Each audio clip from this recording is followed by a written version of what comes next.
Gautam, ABP news പറയുന്നത് 150 മുതൽ 170 വരെ, റിപ്പബ്ലിക് TV പറയുന്നത് 157 BJP സഖ്യം നേടും എന്നാണ്. നോക്കൂ, 105-ൽ നിന്ന് 150-നപ്പുറത്തേക്ക് പോകാൻ തക്ക വിധം BJPക്ക് സഹായകമാകുന്നത് എന്താകും?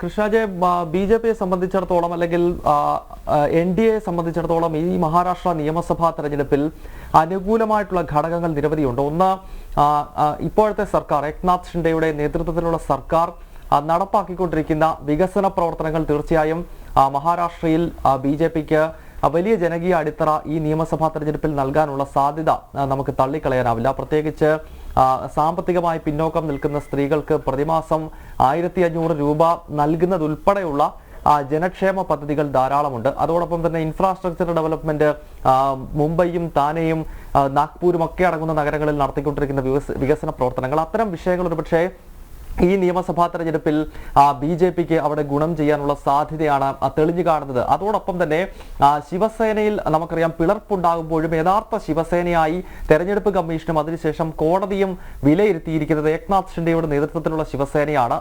കാരണം ശിവസേന എന്ന സംഘടന ആദ്യഘട്ടത്തിൽ അത് രൂപപ്പെട്ട് പിന്നീട് അത് മുന്നണി രാഷ്ട്രീയത്തിലേക്ക് എത്തുമ്പോൾ ഏതാണ്ട് 90കളുടെ ആദ്യം മുതൽ തന്നെ BJPക്കൊപ്പം സഖ്യം ചേർന്ന ഒരു ഹിന്ദുത്വ ദേശീയത അത് മുഖമുദ്രയാക്കിയ ബാലാസാഹിബ് താക്കറെയുടെ പ്രസ്ഥാനമാണ് ശിവസേന.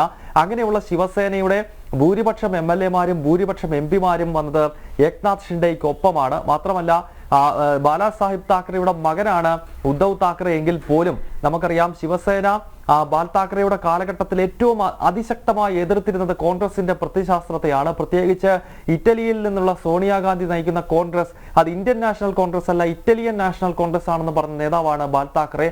അദ്ദേഹത്തിന്റെ ലെഗസി പേറുന്ന, അദ്ദേഹത്തിന്റെ ആശയം പേർന്ന ആ പ്രസ്ഥാനത്തെ കോൺഗ്രസിന്റെ ചരടിൽ കൊണ്ട കെട്ടി എന്ന വികാരം ശിവസൈനികർക്കിടയിൽ ഉദ്ധവ് താക്കറെക്കെതിരെ അത് വലിയ പ്രതിഷേധമായി ലക്ഷക്കണക്കിന് വരുന്ന ശിവസൈനികർക്കിടയിലുണ്ട്. അതിനാൽ തന്നെ അത്തരം വികാരങ്ങളൊക്കെ ഗുണം ചെയ്യുന്നത് തീർച്ചയായും BJP നേതൃത്വം നൽകുന്ന മഹായുതിക്കാണ് എന്ന കാര്യത്തിൽ യാതൊരു തർക്കവുമില്ല. എന്തായാലും ഇപ്പോൾ ഈ വന്നിട്ടുള്ള ABPയുടെ സർവേ തന്നെ നോക്കിക്കഴിഞ്ഞാൽ അതിൽ നേരത്തെ ഐസൻ സൂചിപ്പിച്ചതുപോലെ 150, 170 എന്ന ഒരു വലിയ നമ്പറിലേക്ക് അവിടെ NDA എത്തുന്നു എന്നാണ് ചൂണ്ടിക്കാണിക്കുന്നത്. 288 അംഗ നിയമസഭയിൽ 170 വരെ സീറ്റുകൾ നേടുകയാണെങ്കിൽ അതൊരു വലിയ മുന്നേറ്റം BJP നേതൃത്വം നൽകുന്ന NDAയ്ക്ക് അല്ലെങ്കിൽ മഹായുതിക്ക് മഹാരാഷ്ട്രയുടെ മണ്ണിൽ നടത്താൻ കഴിയുന്നു എന്ന് തന്നെയാണ് മനസ്സിലാക്കേണ്ടത്. ഒപ്പം ജാർഖണ്ഡുമായി ബന്ധപ്പെട്ടും ഇപ്പോൾ ചില എക്സിറ്റ് പോളുകൾ പുറത്തു വരുന്നുണ്ട്. അവിടെയും BJP ഒറ്റയ്ക്ക് സർക്കാർ രൂപീകരിക്കുമെന്നത് സംബന്ധിച്ചുള്ള വിലയിരുത്തലാണ് ചില എക്സിറ്റ് പോളുകൾ ഇപ്പോൾ ജാർഖണ്ഡുമായി ബന്ധപ്പെട്ട് നടത്തുന്നത്.